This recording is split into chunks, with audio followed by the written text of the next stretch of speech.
एक बजे।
माननीय सांसदों, युवा संसद के इस मानसून सत्र में मैं आप सभी का हार्दिक स्वागत करती हूँ।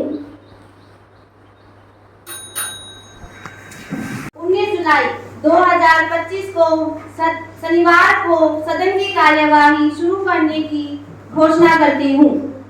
कार्यसूची की पहली मत नवनिर्वाचित सदस्यों को शपथ दिलाई जाए। महासचिव महोदया निर्वाचित हुई है, अब शपथ ग्रहण करेंगी। कुमारी खुशबू शपथ ग्रहण करेंगी या प्रतिज्ञा करेंगी? महोदया, मैं शपथ ग्रहण करूँगी। आप किस भाषा में शपथ लेना चाहेंगी? मैं हिंदी भाषा में शपथ लेना चाहूँगी।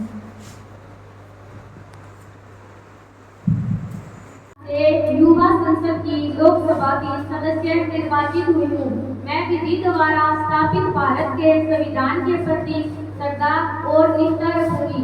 देश की प्रभुत्वता और अखंडता को बनाए रखूंगी तथा जिस पद को मैं ग्रहण करने वाली हूँ उसके कर्तव्यों का श्रद्धापूर्वक निर्वहन करूंगी।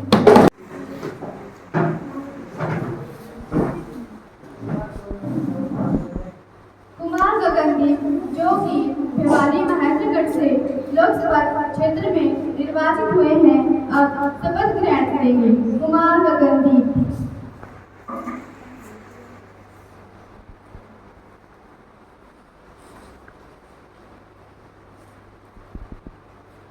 महोदय, आप शपथ ग्रहण करेंगे या प्रतिज्ञा करेंगे?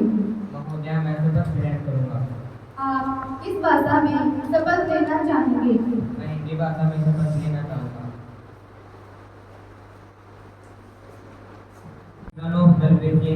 जो भिवानी महेंद्रगढ़ से युवा सांसद लोकसभा का सदस्य निर्वाचित हुआ हूँ। मैं विधि द्वारा स्थापित भारत के संविधान के प्रति श्रद्धा और निष्ठा रखूंगा। देश की प्रभुत्वता और अखंडता को बनाए रखूंगा तथा जिस पद को मैं ग्रहण करने वाला हूँ उसके कर्तव्यों का श्रद्धापूर्वक निर्वहन करूंगा।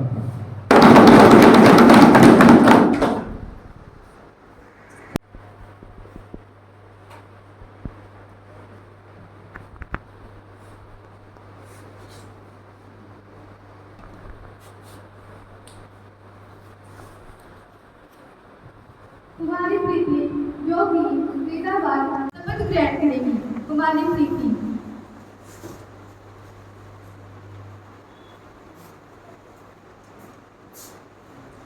महोदया, आप शपथ ग्रहण करेंगी या प्रतिज्ञा करेंगी? महोदया, मैं शपथ ग्रहण करूँगी। आप किस भाषा में शपथ लेना चाहेंगी? मैं हिंदी भाषा में शपथ लेना चाहूँगी।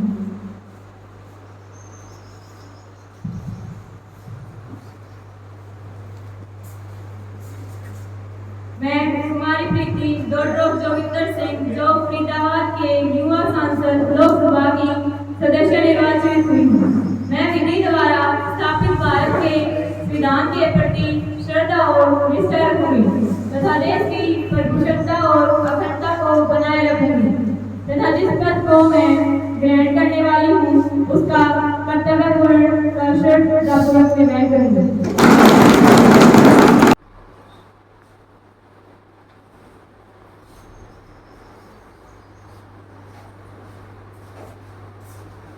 आप सदन से नए मंत्रियों का परिचय करवाए। माननीय प्रधानमंत्री जी।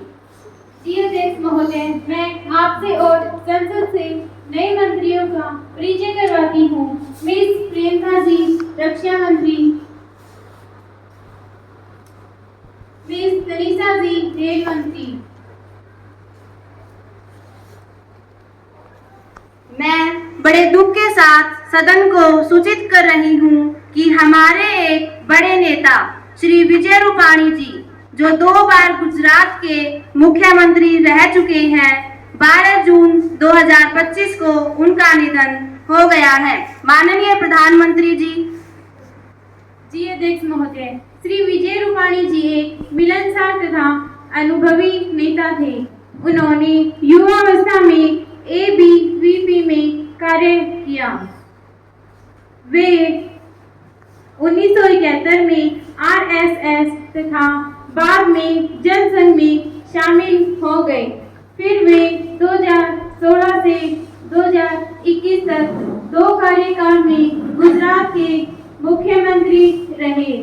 मैं उनके परिवार के प्रति गहरी संवेदना प्रकट करती हूँ तथा भगवान उनके परिवार को यह दुख सहने की शक्ति दे। नेता प्रतिपक्ष। जी अध्यक्ष महोदय, श्री विजय रूपाणी जी एक कर्मठ नेता थे और बड़ा ही दुख हुआ कि उनका विमान हादसे में निधन हो गया।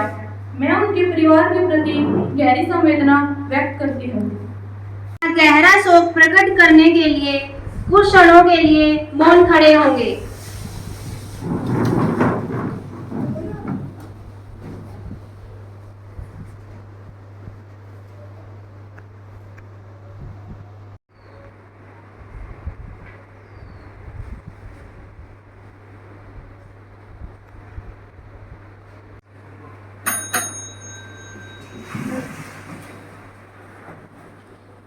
महासचिव महोदया, शोक संतप्त परिवार को शांति संदेश भेज दिया जाए। जी अध्यक्ष महोदया। माननीय सभासदों, अब प्रश्न काल आरंभ होता है। महासचिव जी, प्रश्न सूची व आज का एजेंडा सभासदों में बांट दिया जाए।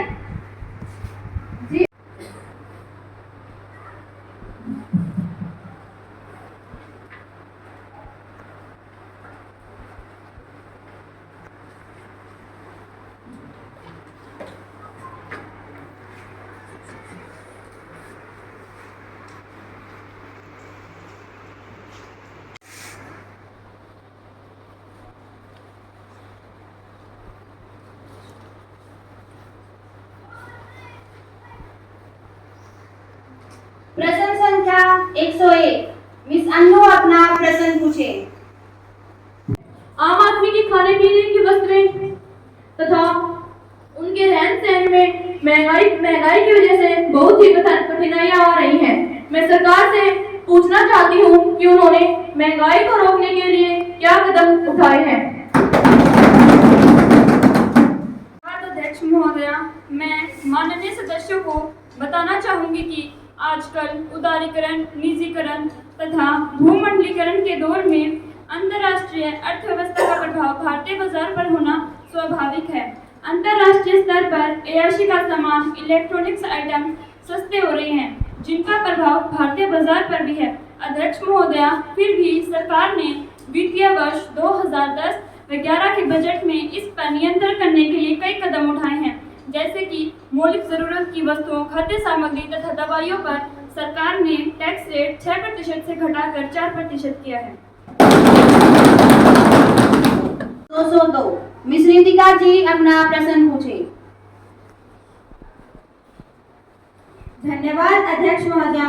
मामला चाहे नकल का हो या पेपर लीक का, इन सब की जड़ में भ्रष्टाचार समाया है, जिससे नकल रहित परीक्षा एक सपना सा बन गया है।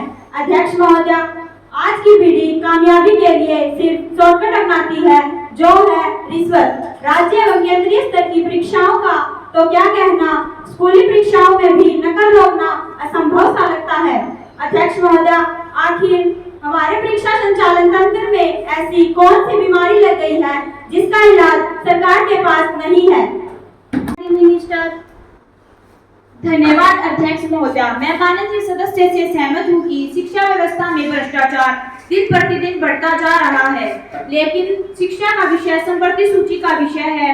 राज्य सरकार अपने राज्य में शिक्षा का संचालन स्वयं करती है। एक बच्चे को पास कराने के लिए उसके माता पिता हर तरीके का प्रयोग करते हैं। कहने का मतलब है कि भ्रष्टाचार को केवल क्या सरकार ही समाप्त कर सकती है। एक बच्चे की कामयाबी के लिए उसके माता पिता जीवन भर की पूंजी को रिश्वत में दे देते हैं।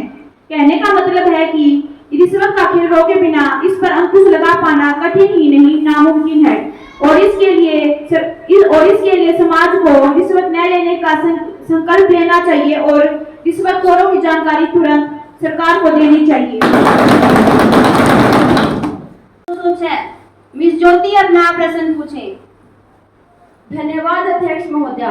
मैं आपके माध्यम से खेल मंत्री जी से यह पूछना चाहूंगी कि हाल ही में कॉमनवेल्थ गेम हुए हैं, जिस पर यह अनुमान लगाया गया था कि 12,000 करोड़ रुपए खर्च होंगे, परंतु बाद में उस पर 70,000 करोड़ रुपए खर्च किए गए। इसमें बहुत बड़ा घोटाला हुआ है। जनता के खून पसीने की कमाई भ्रष्टाचार की भेंट चढ़ गई। अध्यक्ष महोदया, मैं यह जानना चाहूंगी कि इसकी जांच के लिए क्या कार्यवाही की तथा भ्रष्टाचार की भेंट चढ़े पैसों की वसूली के लिए क्या व्यवस्था की गई। माननीय खेल मंत्री जी। अध्यक्ष महोदया, मैं माननीय सदस्यों को बताना चाहूंगी कि कॉमनवेल्थ खेल पर 12,000 करोड़ रुपए खर्च होंगे। यह केवल एक अनुमान था जो 3 वर्ष पहले लगाया गया था। बाद में महंगाई बढ़ने के कारण लागत अधिक आई। अध्यक्ष महोदया, माननीय सदस्य द्वारा भ्रष्टाचार की पैसों की वसूली का प्रश्न, इस पर हमने कई हद तक कार्य किए हैं। हमने ठेकेदारों, कंपनियों की अंतिम भुगतान राशि की किस्त और सिक्योरिटी मनी के भुगतान पर रोक लगा दी है। अध्यक्ष महोदया, अगर जरूरी हुआ तो सिक्योरिटी मनी का भुगतान राशि जो सरकार के पास है उससे भी वसूली की जाएगी।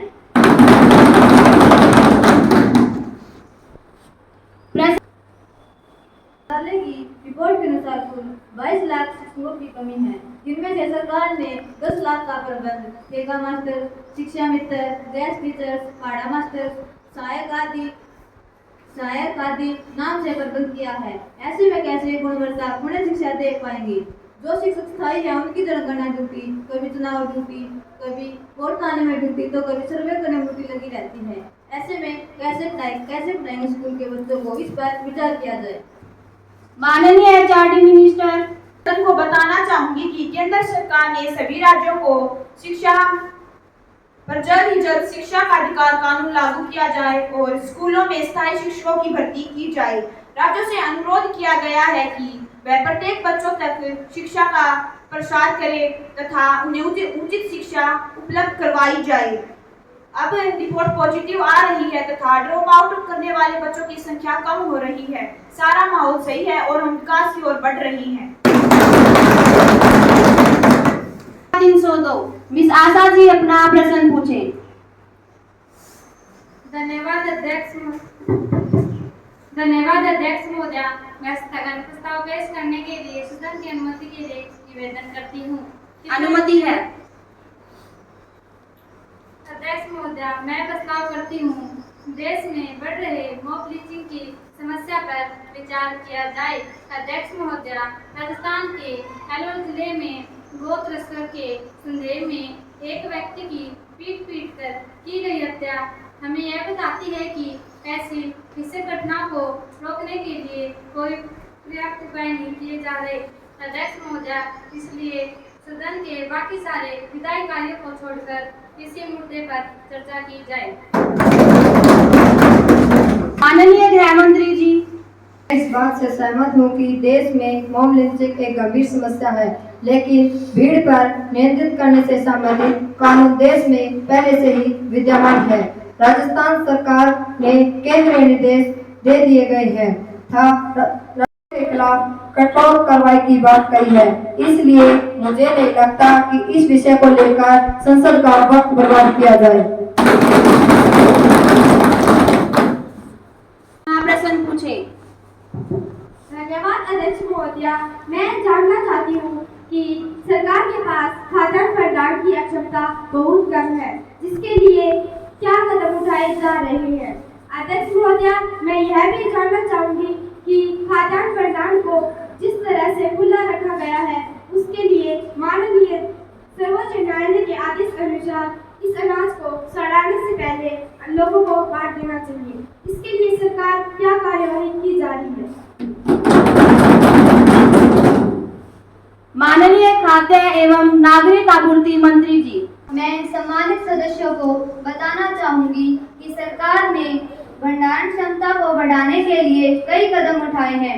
केंद्र सरकार द्वारा अपने स्तर पर 10 भंडार घरों का निर्माण किया जा रहा है। निर्माण कार्य शुरू हो चुका है। वहीं पर हमारी सरकार ने पब्लिक प्राइवेट पार्टनरशिप आधारित योजना शुरू की है, जिसके तहत निजी भंडार घरों में अनाज रखा जा सकता है। अध्यक्ष महोदय, मैं यह भी बताना चाहूंगी कि सरकार ने इसकी रिपोर्ट मांगी है कि कितना अनाज खराब होने की स्थिति में है। रिपोर्ट आने पर सरकार विचार करेगी। रिपोर्ट 6 महीने में आएगी, तब तक अनाज आप कृपया बैठ जाए, मंत्री जी को बोलने दें। धन्यवाद अध्यक्ष महोदय। अध्यक्ष महोदय, रिपोर्ट केवल 15 दिन में आ जाएगी। इस पर हम यथासंभव कार्यवाही करेंगे। सभी ने कुसुम अपना प्रश्न पूछे। अध्यक्ष महोदय, मैं गृह मंत्री से जानना चाहती हूँ कि मणिपुर में लगातार 2 वर्ष से 2 समुदायों के बीच हिंसा में काफी लोग मारे गए। इस दिशा पर सरकार ने क्या कदम उठाए? माननीय गृह मंत्री जी, पक्ष के सांसद की बात से सहमत हूँ कि मणिपुर में हिंसा हुई है और 2 समुदाय कुकी और मैतेई में काफी समय से हिंसा जारी है, लेकिन भारत सरकार ने वहाँ के लोगों से राज्य में शांति काफी कायम करने में प्रयास किए हैं। भारत सरकार ने वहाँ के लोगों से शांति रखने की अपील की है। भारत सरकार ने वहाँ की सरकार को बर्खास्त करके आर्टिकल 356 के तहत राष्ट्रपति शासन लागू कर दिया है। अध्यक्ष महोदय, मैं सदन को विश्वास दिलाना चाहती हूँ कि जल्दी ही मणिपुर में शांति और अमन कायम होगा। शून्यकाल आरंभ होता है। विपक्ष से कुमारी अनु अपना मुद्दा उठाए।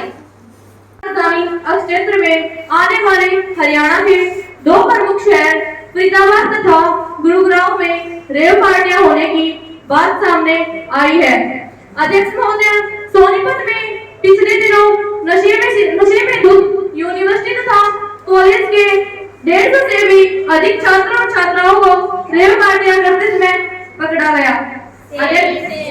अध्यक्ष महोदय, ये शिक्षण संस्थाओं की पोल खोलने के लिए काफी है। अध्यक्ष महोदय, इतना ही नहीं, नशे में शिकार हुए 60% बच्चे 18 साल से भी कम उम्र के थे। अध्यक्ष महोदय, मैं माननीय प्रधानमंत्री जी से पूछना चाहूंगी कि उन्होंने नशे माफिया से निपटने के लिए क्या पॉलिसी अपनाई है? माननीय प्रधानमंत्री जी, अध्यक्ष महोदय, छात्रों में नशे के जहर की मुख्य वजह बदलती हुई जीवन शैली, दोस्तों का साथ, परिवार का दबाव, इंटरनेट तथा पारिवारिक अपेक्षाएं हैं। अध्यक्ष महोदय, इसके लिए हमारी सरकार नहीं बल्कि अभिभावकों की सोच सबसे बड़ी जिम्मेदार है, जो यह मान लेते हैं कि बच्चे को हर सुख सुविधा उपलब्ध करवाना तथा पैसे देना ही पर्याप्त है। अध्यक्ष महोदय, हमारे देश में नशीले पदार्थों के खिलाफ अधिक से अधिक कानून भी बनाए गए हैं। नशीली दवाइयों का अवैध धंधा करने वालों को मौत की सजा तथा उनकी संपत्ति जब्त करने का प्रावधान भी किया गया है। अध्यक्ष महोदया, यह एक ऐसी गंभीर समस्या है जिसे हमारी अकेली सरकार के कानून खत्म नहीं कर सकते, बल्कि समाज को भी सहयोग के लिए आगे आने की आवश्यकता है। धन्यवाद अध्यक्ष महोदया। तो अब विपक्ष की ओर से कार्य स्थगन प्रस्ताव पेश किया जाएगा। यह प्रस्ताव देश में धार्मिक मामलों में बढ़ रही संवेदनशीलता, तनाव और सामाजिक एकता के संकट को लेकर है। विपक्ष से कुमारी प्रियंका से अनुरोध है कि वे प्रस्ताव प्रस्तुत करें। माननीय अध्यक्ष महोदया, मैं इस कार्य सत्र प्रस्ताव के माध्यम से देश में धार्मिक आधार पर बढ़ती असहिष्णुता, मऊ लिंचिंग, धार्मिक रैलियों में भ्रष्टाचार फैलाने वाले भाषणों और सोशल मीडिया पर धार्मिक उकसावों पर सरकार की चुप्पी की ओर ध्यान आकर्षित करना चाहती हूँ। अध्यक्ष महोदया, मैं मांग करती हूँ कि सदन का सामान्य कामकाज रोका जाए और इस गंभीर विषय पर चर्चा की जाए। सत्ता पक्ष से कुमारी प्रिया। महोदया, भारत का संविधान सभी धर्मों को बराबर सम्मान देने की बात करता है और हमारी सरकार इस पर पूरी तरह समर्पित है। अध्यक्ष महोदया, हमने सबका साथ, सबका विकास, सबका विश्वास के मंत्र के साथ काम किया है। अध्यक्ष महोदया, कुछ छिटपुट घटनाएं देश की भावना को नहीं दर्शाती। कानून अपना काम कर रहा है। जो भी धार्मिक उन्माद फैलाता है उन पर कार्यवाही की जाती है। अध्यक्ष महोदया, देश की शांति और एकता बनाए रखना हम सबकी सामूहिक जिम्मेदारी है। से कुमारी सोनू।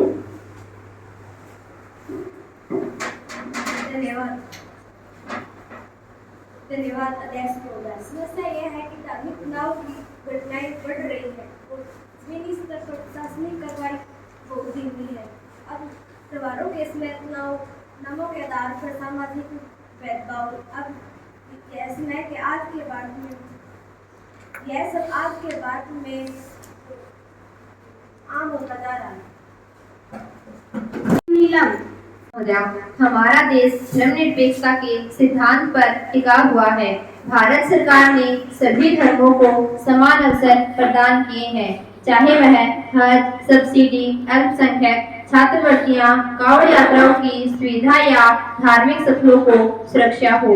अध्यक्ष महोदया, हमने सांप्रदायिक हिंसा को रोकने के लिए कठोर कानूनों को लागू किया है और साइबर सेल का गठन किया है ताकि सोशल मीडिया पर धार्मिक नफरत रोकी जा सके। अध्यक्ष महोदया, हम अपील करते हैं कि राजनीति से ऊपर उठकर सभी नेता सामाजिक सौहार्द को मजबूत करें। के पक्ष में हैं, वे अपना हाथ ऊंचा उठाए। कार्य स्थगन प्रस्ताव पर पक्ष विपक्ष के विचार सुने गए। इस प्रस्ताव को सदन का समुचित कम से कम 1/3 सदस्यों का समर्थन हासिल नहीं है, अतः इस प्रस्ताव को अस्वीकार किया जाता है। अब विपक्ष से कुमारी निशा जी विशेषाधिकार हनन का मामला संसद के पटल पर रखे। धन्यवाद अध्यक्ष महोदया। आज सुबह जब मैं युवा संसद की कार्रवाई में भाग लेने के लिए आ रही थी तो रास्ते में पुलिस ने मेरी गाड़ी रोक ली, जबकि मेरी गाड़ी पर VIP लेवल भी लगा हुआ था। मैंने उन्हें अपना पहचान पत्र दिखाया, फिर भी उन्होंने बेवजह 2 घंटे तक मुझे रोके रखा। यह एक सांसद को संविधान द्वारा प्राप्त विशेष अधिकार के हनन का मामला बनता है। अध्यक्ष महोदया, मैं दोषी पुलिस अधिकारियों के विरुद्ध कार्रवाई करने के लिए सरकार को कड़े निर्देश दिए जाएं। माननीय गृह मंत्री जी। अध्यक्ष महोदय, यह सरकार की तरफ से खेद प्रकट करती हूँ और इनकी शिकायत विशेषाधिकार हनन समिति को आगामी कार्रवाई के लिए भेज दी जाएगी और खिलाफ दोषी अधिकारियों के खिलाफ कार्रवाई की जाएगी। आपको यह जानकारी देते हुए मुझे अत्यंत प्रसन्नता हो रही है कि आज हमारे सदन की शोभा बढ़ाने में श्रीलंका का एक प्रतिनिधिमंडल उपस्थित है। मैं उनके यहाँ पधारने पर उनका हार्दिक स्वागत करती हूँ। उनके यहाँ पधारने पर भारत तथा श्रीलंका के संबंध मजबूत होंगे।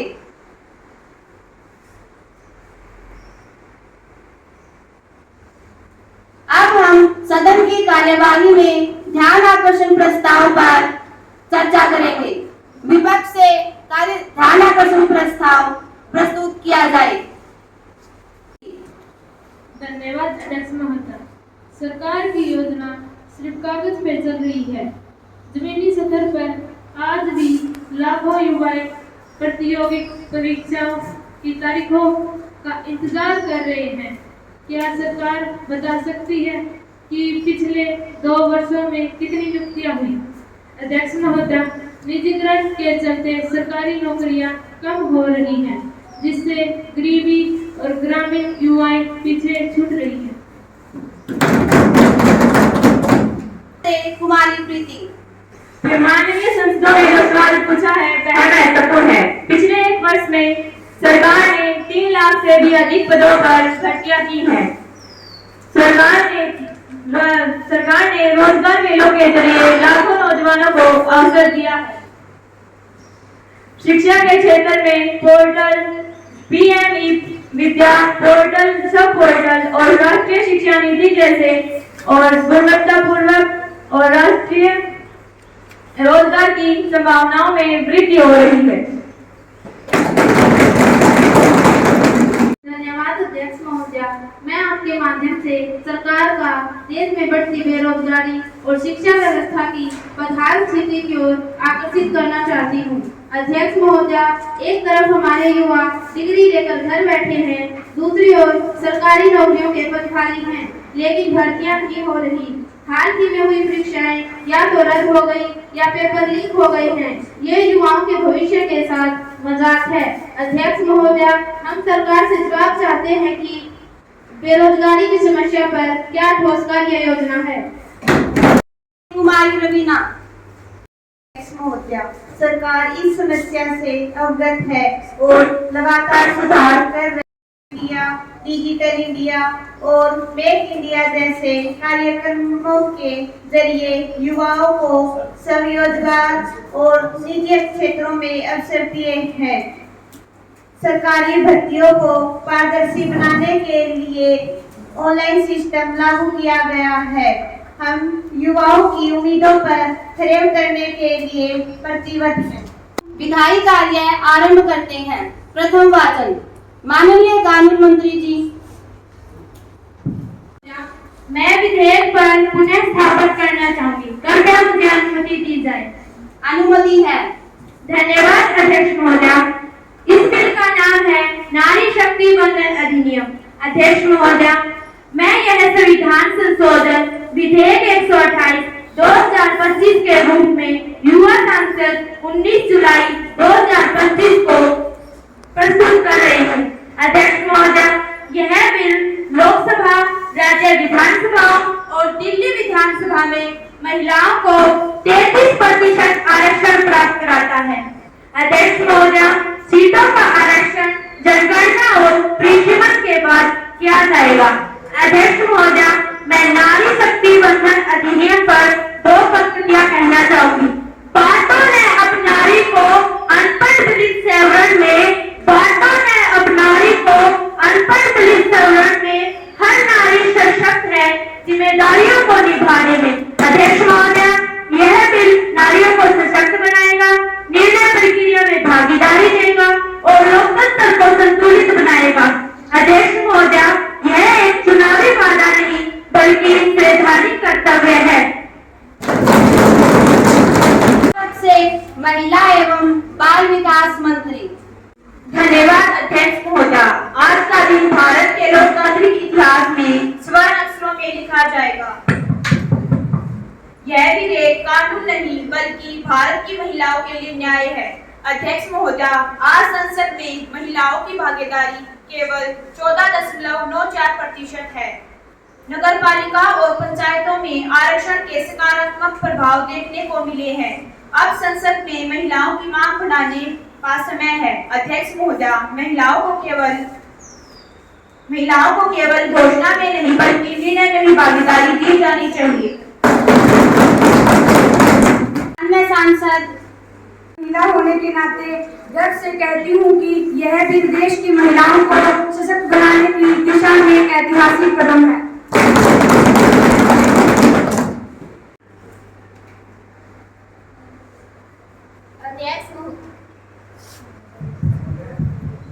अध्यक्ष महोदया, सरकार को लागू होगा। अध्यक्ष महोदया, यह केवल दिखावे की राजनीति है। अध्यक्ष महोदया, महिला सशक्तिकरण को राजनीति का मोहरा न बनाइए। अध्यक्ष महोदया, यह महिला शक्ति बंधन नहीं, महिला शक्ति इंतजार अधिनियम है।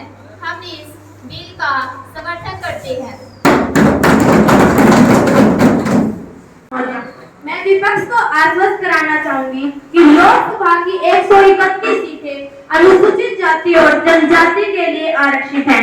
इन आरक्षित सीटों का 33% हिस्सा अनुसूचित जाति और जनजाति की महिलाओं के लिए आरक्षित है। अध्यक्ष महोदया, विपक्ष द्वारा सामाजिक न्याय को दरकिनार करने का आरोप निराधार है। नेता प्रतिपक्ष। धन्यवाद अध्यक्ष महोदया। महिला आरक्षण का विचार कोई नया नहीं है। कांग्रेस ने 2010 में राज्यसभा से यह बिल पारित करवाया था।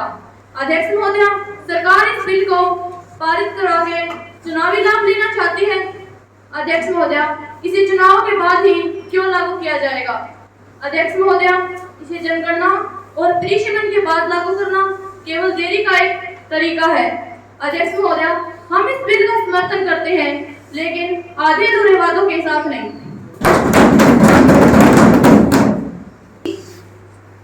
नहीं रही है बल्कि संवैधानिक प्रक्रिया का पालन कर रही है।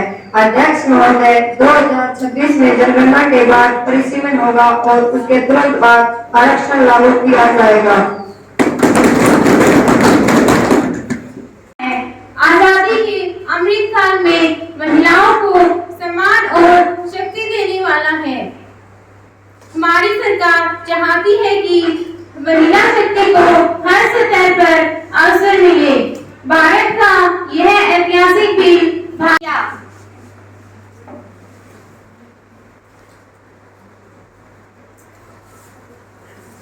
धन्यवाद अध्यक्ष महोदय। इस बिल में सामाजिक न्याय का कोई जिक्र नहीं है। ओबीसी, दलित और अल्पसंख्यक महिलाओं के लिए कोई अलग कोटा नहीं है। अध्यक्ष महोदय, यह बिल सामाजिक और वर्गीय विविधता को नहीं दर्शाता। अध्यक्ष महोदय, महिलाओं में भी वर्ग जाति और क्षेत्रीय असमानता है।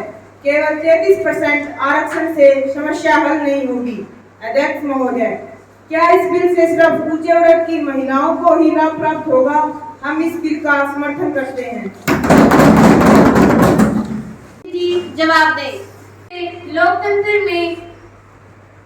लोकतंत्र मजबूत होगा और महिलाओं की भागीदारी बढ़ेगी। हम इसे जल्द से जल्द लागू करना चाहते हैं। मैं संसद से अनुरोध करती हूँ कि इस विधेयक को ध्वनिमत से पारित किया जाए। इसके साथ ही आज की लोकसभा की कार्यवाही समाप्त करने की घोषणा की जाती है तथा लोकसभा की कार्यवाही को आगामी सत्र के लिए स्थगित किया जाता है। अब सभी सदस्यगण राष्ट्रगान के लिए खड़े हो।